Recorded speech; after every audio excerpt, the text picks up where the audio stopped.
Okay, so this is Math372 complex analysis, lecture 14, give or take. And the goal today is to look at what happens if we want to look at holomorphic functions or maybe meromorphic functions where we prescribe where the zeros or poles are. So for the most part today we'll specify just the zeros and we'll assume the function is holomorphic and vanishes where we want. So the question is, what kind of vanishing can you force? And if you know what kind of vanishing you have, how well can you deduce what the function is? Do you know it exactly, or do you only know it up to some kind of equivalence? So let's start in the real case. Say I give you zeros or roots r1, r2, ... rn. Why am I not using z to denote zeros? Yeah, because we're going to go from the real to the complex case in a moment. I actually like the fact that r can be both root and real right now. So if I tell you these are the zeros, what function do you think of?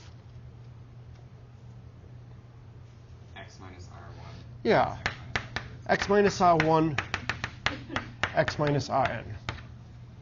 And if the function is a polynomial, this is essentially the only possibility up to some constant multiple. So here, I could write it as a if it's a polynomial. But more generally, I have a of x, where a of x is never 0. The simplest possibility, of course, is a of x is just a constant a. But there are other possibilities. Can somebody give me another possibility for a of x? E to the x. That's a good possibility. Another possibility. X squared plus 1. X squared plus 1. This one is more interesting. So it's not good in the complex case. So if the roots are real, this is OK. So as long as we're just in the real case, this is fine. But in the complex case, this would have problems. OK? Anything else? Yeah, you could do a of x. And actually, I'm going to generalize your e to a polynomial. Instead of e to a polynomial, just do e to anything. Right? E to the b of x. So this is essentially what we have. If I tell you, let's say I have a polynomial. So let's say a of x is constant. If I tell you the roots, do you know the coefficients of the polynomial?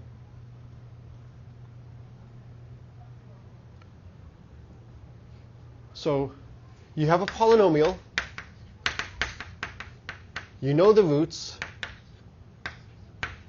Do you know the coefficients? What do you think? So you can multiply by a. So you almost know the coefficients. You know the coefficients up to constant multiple. Up to a constant rescale. Right? Because if a of x equals 5 or 10 or 15, it's going to change all the coefficients by that same amount. But other than that, I will know everything. So if monic, you know. So monic means just the leading coefficient is 1. So we just pull out the, so in that case, everything is fine. So we all agree that if you know the roots and it's a monic polynomial, you know the coefficients. What about the other direction? What if you know the coefficients? Do you know the roots?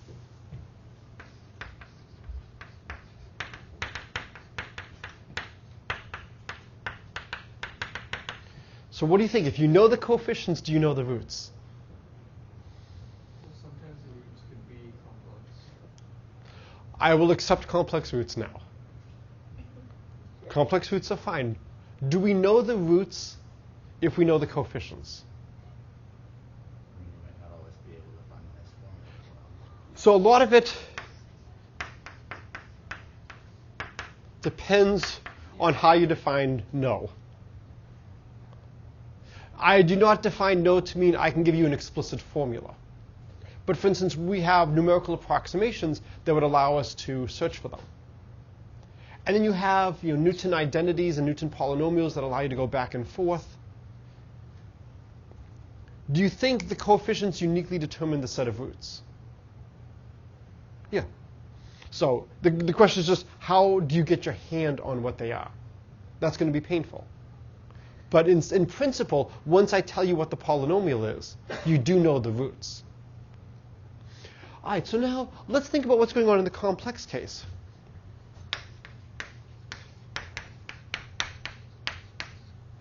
So now we have roots or zeros z1 through zn. What would you guess would be the polynomial? Or what would you guess would be the expression?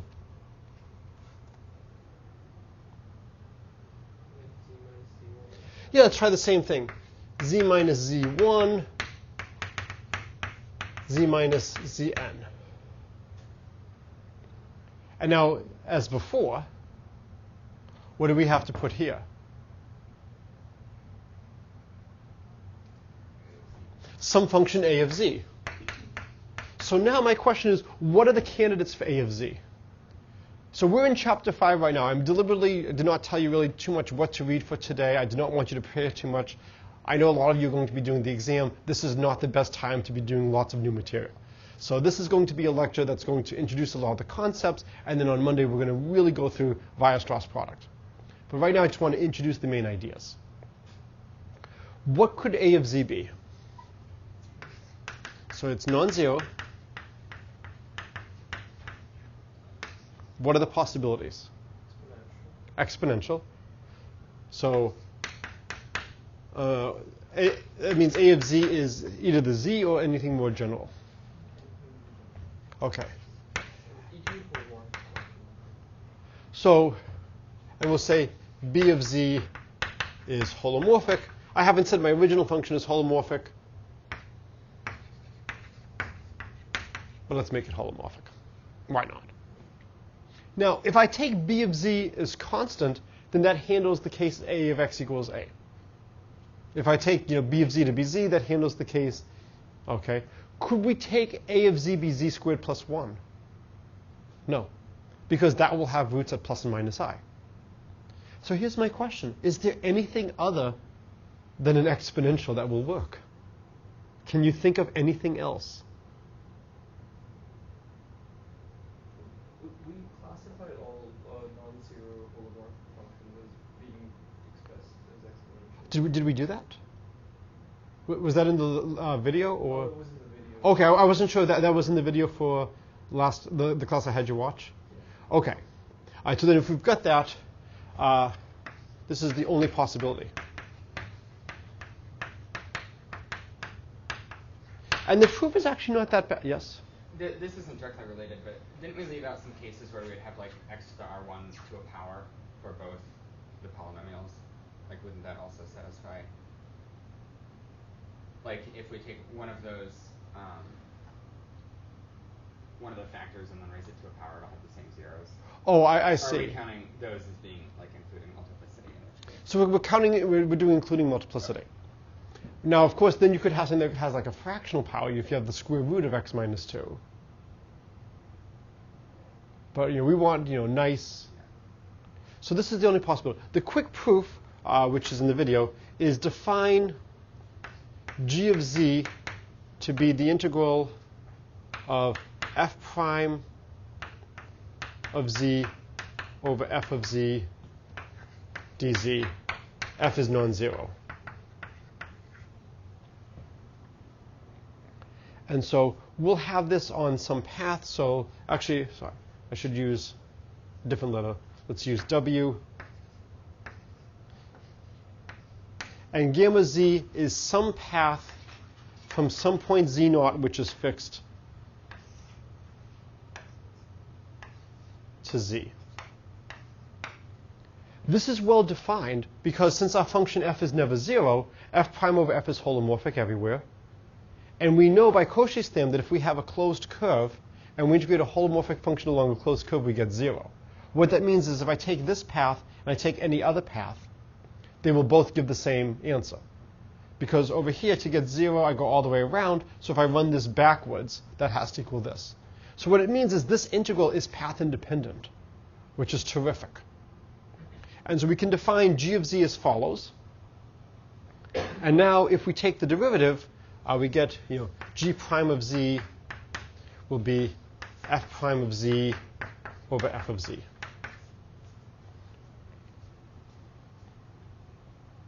So what is it looking like g of z equals?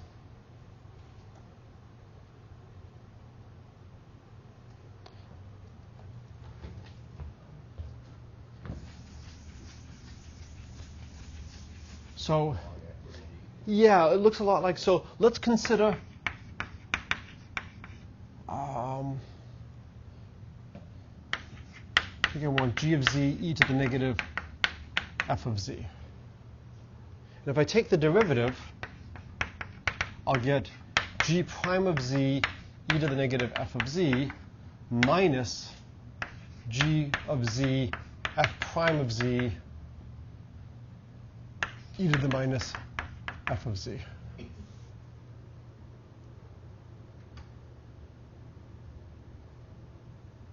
Okay, and so now, since g prime is f prime over f of z, we get f prime of z over f of z e to the minus f of z minus f of z, I'm sorry, minus,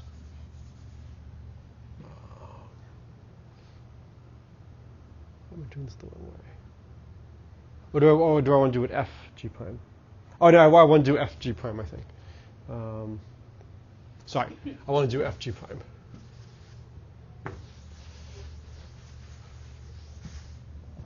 So let's look f of z e to the negative g of z.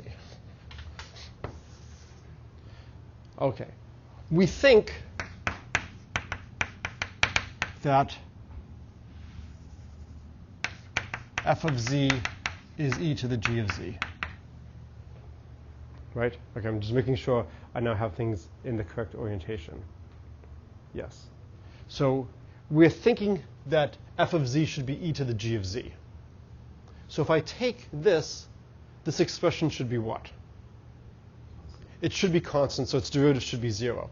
So now if we take the derivative, we'll get f prime of z e to the negative g of z minus f prime of z, and then we'll get g prime of z e to the g of z. All right, so this is f prime of z e to the negative g of z minus, and then g, oh, so this is f, sorry. And then g prime is f prime over f. So the f's cancel, and we'll get minus f prime of z e to the g of z. So we get 0. So f of z e to the negative g of z is some constant.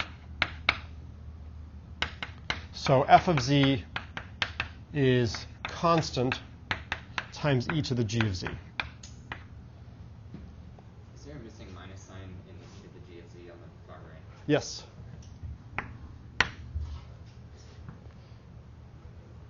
So now all we have to do is figure out what that constant is. What is g of z naught?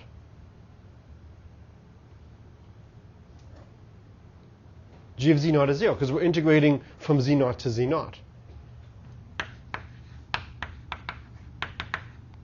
So we get f of z naught is the constant.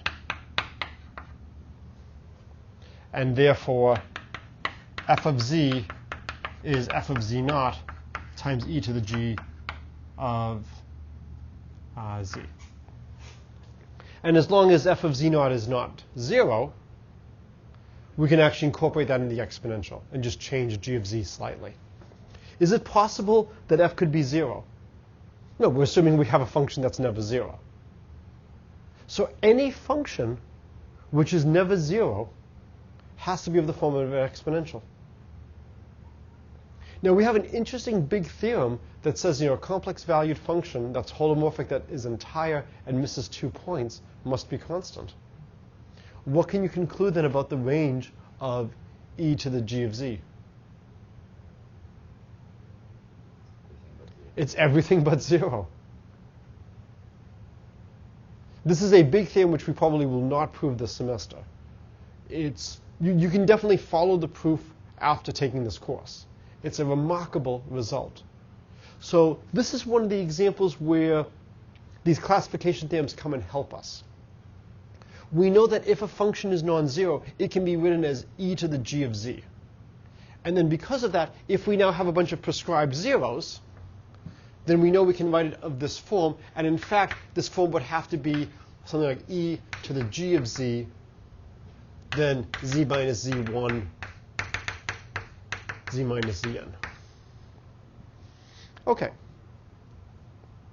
Somewhat interesting, not exceptionally interesting. What could we do to make this problem a little bit more interesting?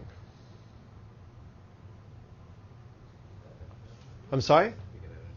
You could have infinitely many roots, right?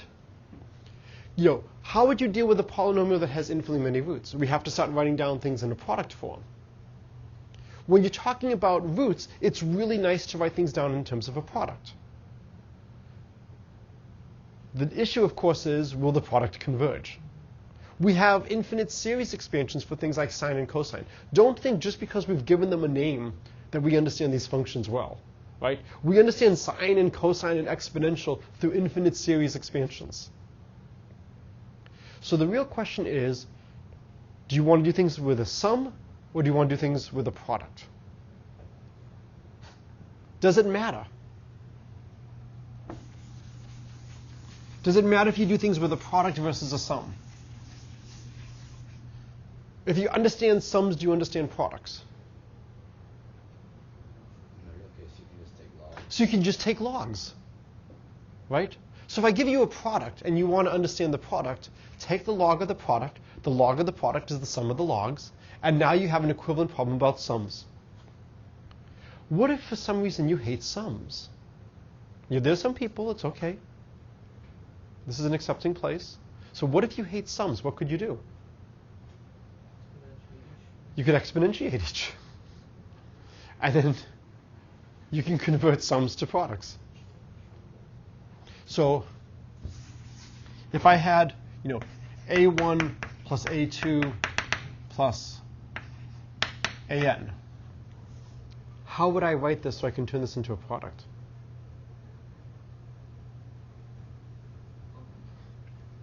So you would write e to that. So I would write this as the log of e to the a1 plus dot dot dot plus the log of e to the an. And now, if you call this b1 and you call this bn, this is now the log of b1, b2, bn. So if you don't like sums, you can convert it to a product. If you don't like products, you can convert it to a sum. We can go either way.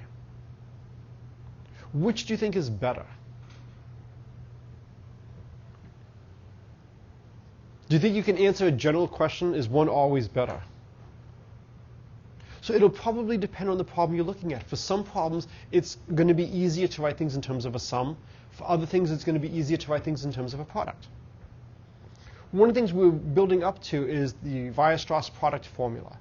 And there are lots of different variants of this. If I give you a nice function, can I write it as a product of its zeros? And if so, what kind of fudge factor will I have outside?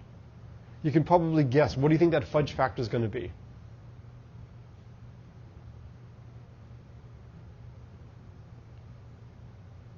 So if I understand it's zeros, what will be my remaining fudge factor? A of z, and A of z will be this e to the g of z.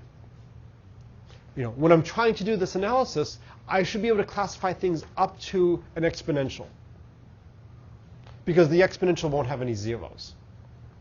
So if all I know is where my function vanishes, that should not be enough to determine exactly what function I'm thinking of. Because I can multiply by anything I want, so long as it doesn't vanish anywhere else and it doesn't change any multiplicities. So the question now becomes, what if we have infinitely many zeros? OK. Consider Zn n goes from 1 to infinity. So I encourage you, I'll also post the link to the 2015 lecture.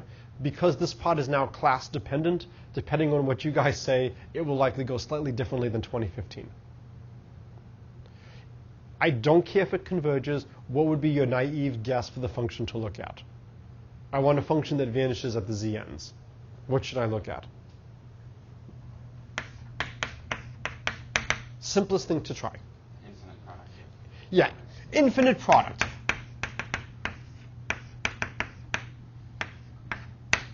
All right.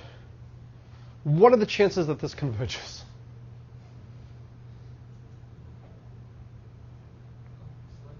Slim. Maybe, however, I'm lucky, and maybe there's a good choice of z's such that this will converge. What do you think must be true about the sequence of the z's?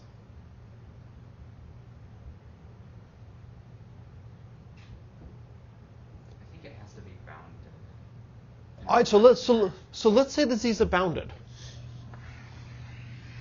So they all live inside here. I see a smile. What would happen if they're bounded? There's an accumulation point. If zn is always less than or equal to b, accumulate. So what's true about a holomorphic function that's 0 along a sequence that accumulates? So that implies f of z is identically 0.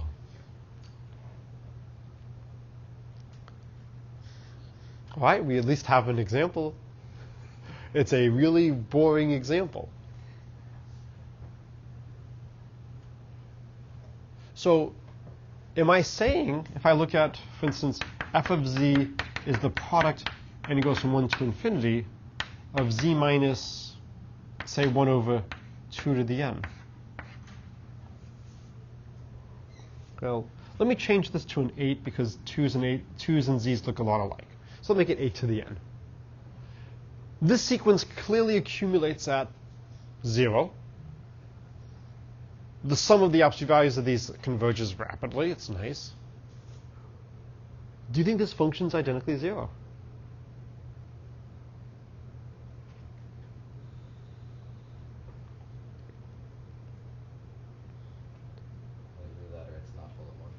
Either that it's not holomorphic, but it's a nice product of so is an infinite product of holomorphic functions holomorphic?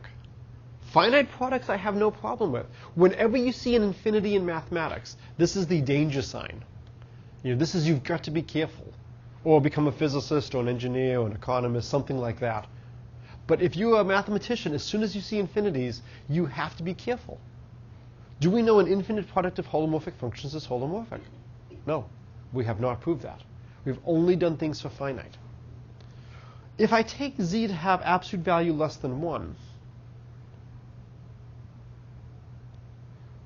maybe we can show everything is okay and this will converge and it will converge to 0. If z is greater than 1 in absolute value, however, let's say z equals 2, this would actually diverge to plus infinity. So if we take z equals 2, let's take z equals 8 so it doesn't get confusing. We get plus infinity. If we take the absolute value of z is less than 1, if it's strictly less than 1, then eventually this number is going to be so small that even z minus that will be less than 1. So it goes to 0. And in fact, we can improve this to if the absolute value of z is greater than 1, it diverges to infinity. If it's less than 1, it goes to 0. What's left? Yeah, what would happen if we took z to equal 1 in absolute value?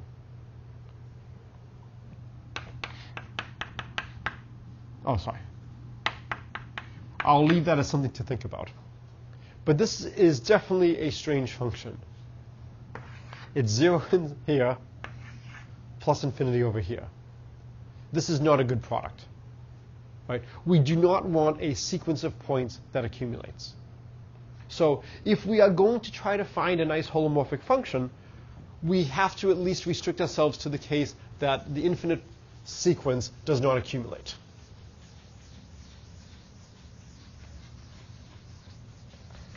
Okay. So uninteresting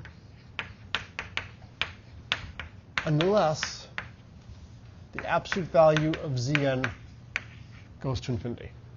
Is that enough to ensure that there's no point of accumulation? Just saying that the absolute values go to infinity.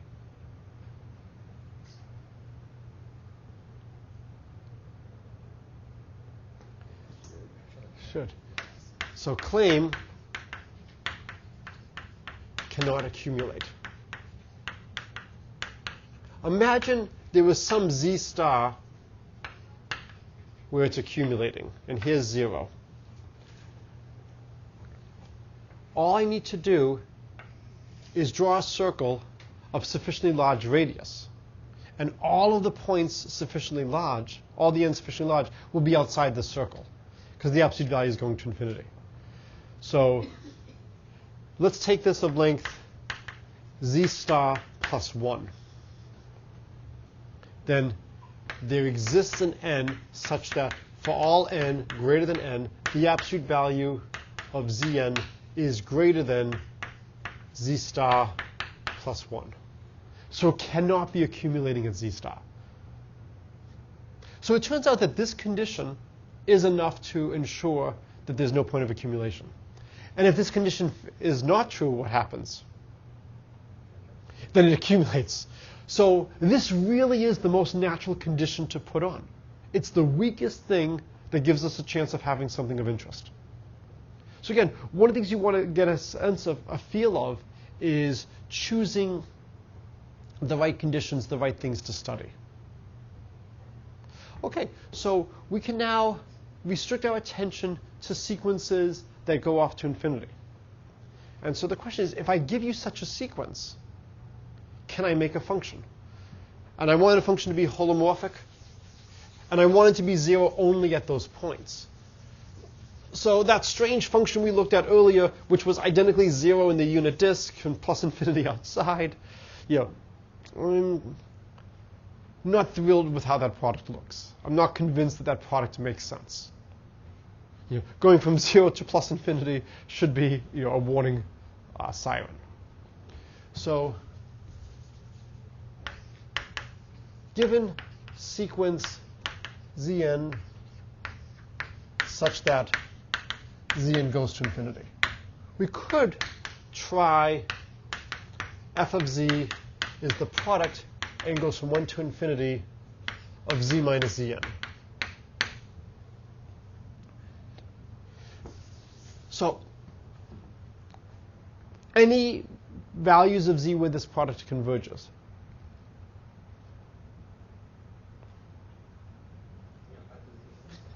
I will accept that at the z ends it's probably 0 and the product is probably fine. What you can do is you can define the product is maybe the limit as big N goes to infinity of the product n goes from 1 to big N of z minus Zn.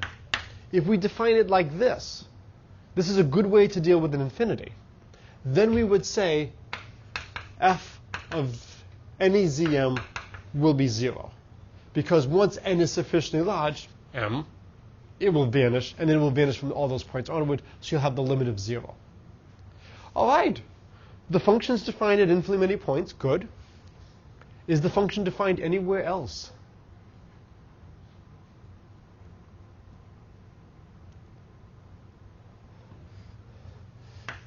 F is not defined anywhere else. So that's a little upsetting.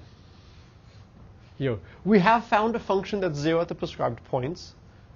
Unfortunately, the function doesn't exist anywhere else. Why doesn't it exist anywhere else? Well, fix any value of z. Because the z ends are going to infinity, eventually all these differences will be at least 1 in absolute value. Fix z for all n sufficiently large, z minus Zn will be greater than or equal to 2. I'm sorry, I'm doing 8 today. Will be greater than or equal to 8.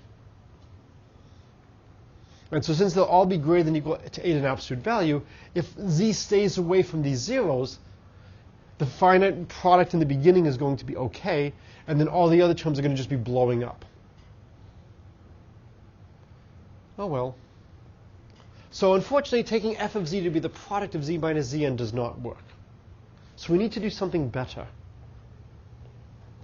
Any thoughts as to how else we could try to write it?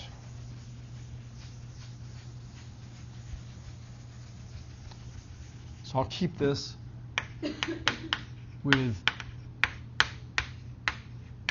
so f of z equals the product and goes from 1 to infinity of z minus zn fails.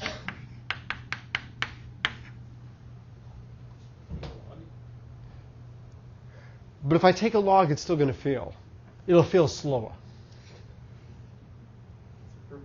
It's an improvement, and if I take 2 logs, I'll fail even slower, and it'll be a little bit longer before I realize how screwed I am.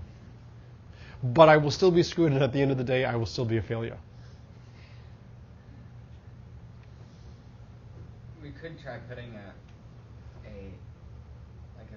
quickly decreasing coefficient in front of each z minus e to the n, like 1 over n squared or e to the n or something. So we could try something like that. So one thing is for each one of these to put some kind of weight factor. Yeah. And that's the other thing, is to try it like this. Let's consider, we'll call this maybe f1. Let's try f2 of z is the product, and goes from 1 to infinity, of 1 minus z over zn.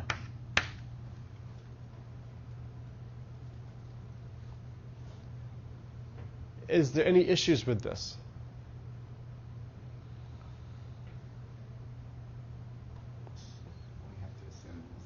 We have to assume zn is not 0. If zn is 0, then we just have to put a couple of powers of z over here. So this is assuming zn is never 0. But if zn is 0, we can just put a few powers of z outside. That's not a big deal. So what about something like this? We know the zn's are going to infinity, so eventually z minus zn is small. So this at least has a chance.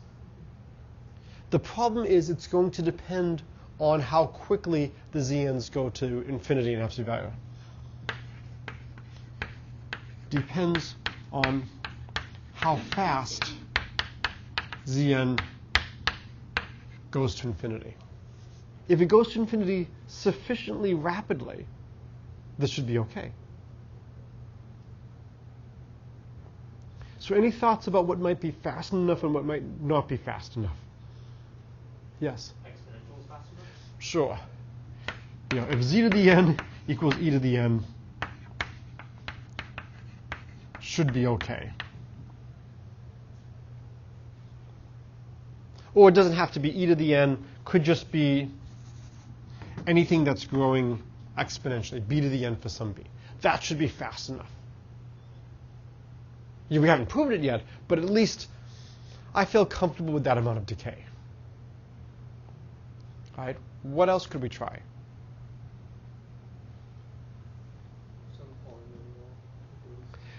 Yeah, so z of n equals 1 over maybe n to what power do you think will be okay? So probably 1 over n squared should be okay. We'll have z over n squared.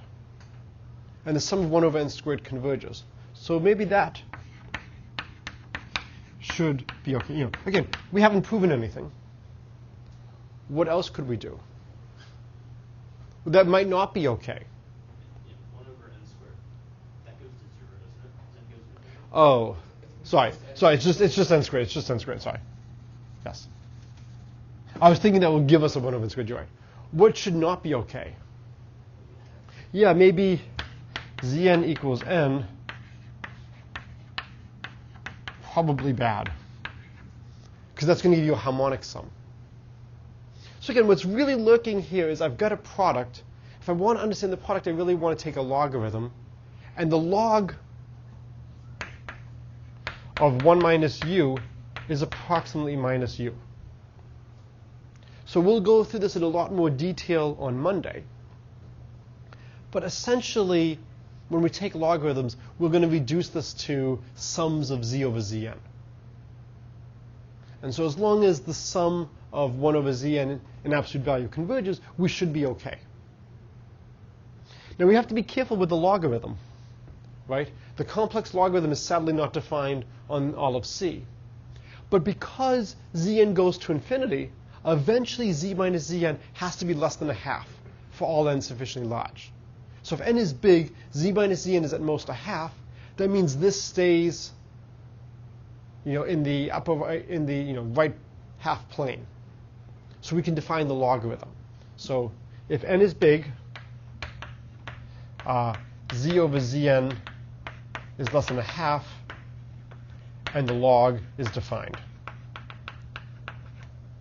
And then if we happen to be with one of the Zn's such that this is not less than a half in absolute value, we just handle those few however we need to. Just ignore them, put them off to the side. There's only finitely many of them. So this is one approach, is to try to look something like this. The problem is, what if I want a function that vanishes at the integers? Can anybody give me a function that vanishes at the integers? I'm sorry? Sine? Oh, sine pi. Sine pi.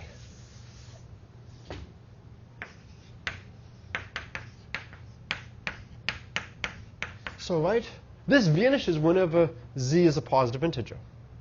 And if you write this as, e to the pi I z minus e to the minus pi I z over 2I, you'll see it vanishes only at those places.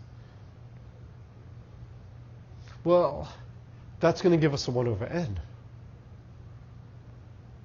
But what can you tell me about the integers? The integers have a very interesting property. They have many interesting properties. If you look at all the integers to the left of 0 and to the right of 0, you basically have the same ones except for minus sign. We can pair them off. And what we can do is we can study, say, a product. N goes from minus n to n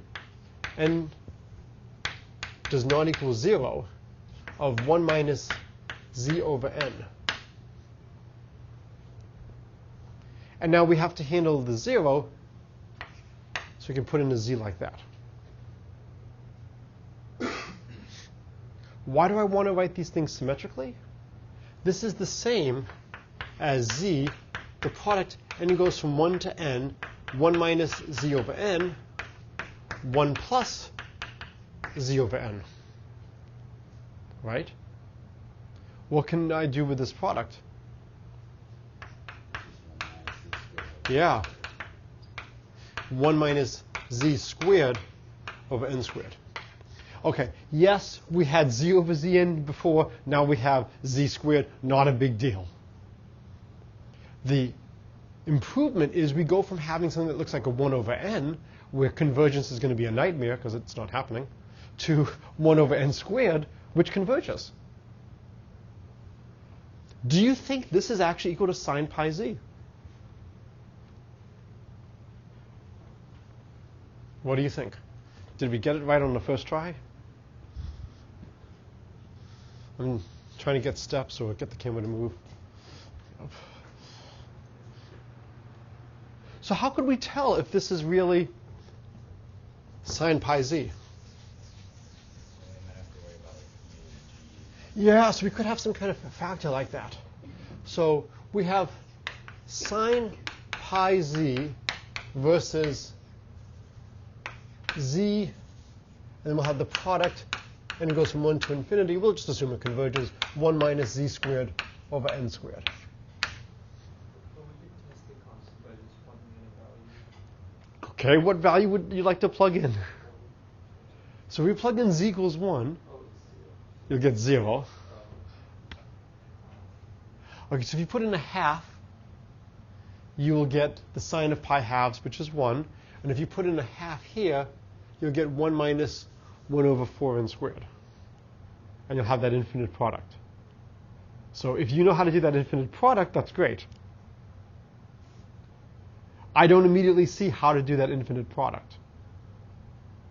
It's absolutely the right thing to try.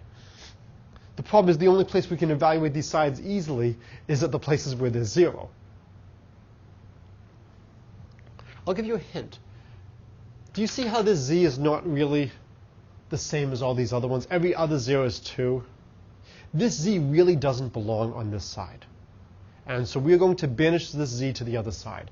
And we'll consider sine of pi z over z versus the product, n goes from 1 to infinity, of 1 minus z squared over n squared.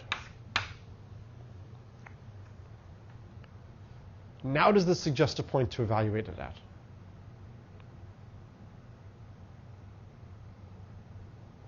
I'm sorry? Well, if you look at the right-hand side, where would you like to evaluate the right-hand side? At 0. At 0. If you evaluate the right-hand side at 0, right? I'm not sure if this is fully in focus. 90% in focus. So if you evaluate this at 0, as z goes to 0, what do we get? We get 1. As z goes to 0, what do we get? We get pi. Because the sine of u over u in radians goes to 1. All right, so we're pretty sure that this is not exactly right. What's the simplest fix? Yeah, let's put in a pi. Because now if we put in a pi, now both of them are 1.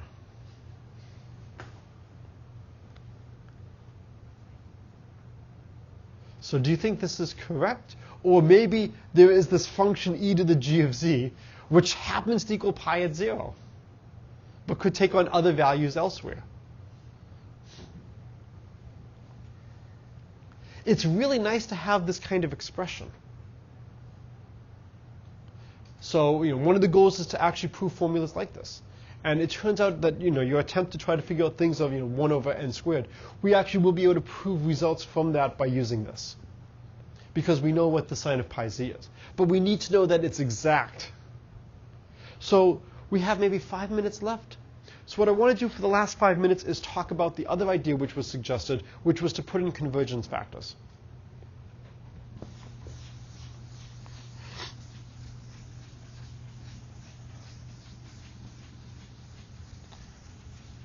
So convergence factors. And then there's at least 2 different ways of writing things, and I want to try to do it the same way. Okay. So I'll define ek of z to be e to the z plus z squared over 2 plus z cubed over 3. And I want to go all the way up to z to the k over k. Okay. So note, the log of 1 minus z is negative z plus z squared over 2 plus z cubed over 3 going off to infinity. So ek of z is approximately what?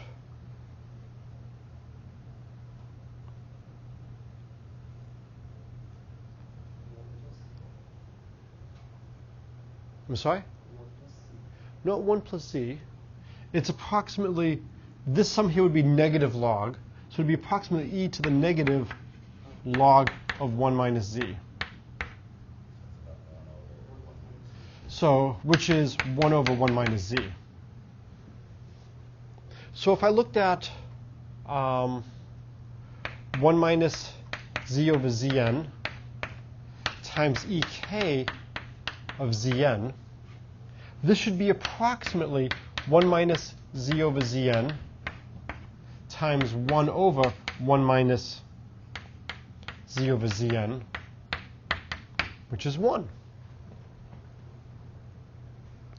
And if I take an infinite product of 1s, I get 1. Now, this is not exactly equal to 1 over 1 minus z. It's approximately that. And the hope is that we can show that it differs from 1 by a really small amount. so small that when we take the product, it will converge because the zn's are going to infinity in absolute value. And the idea is we can then add these convergence factors, and then we can study. Let's write this in a really pedantic way. N goes from 1 to infinity of 1 minus z over zn e k of n. This should be z over zn, sorry. Z over zn. I'm allowing the k to depend on the root zn.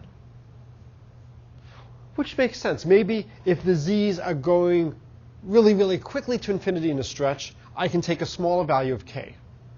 And maybe if they're going very, very slowly, I need to take a larger one to be a better approximation.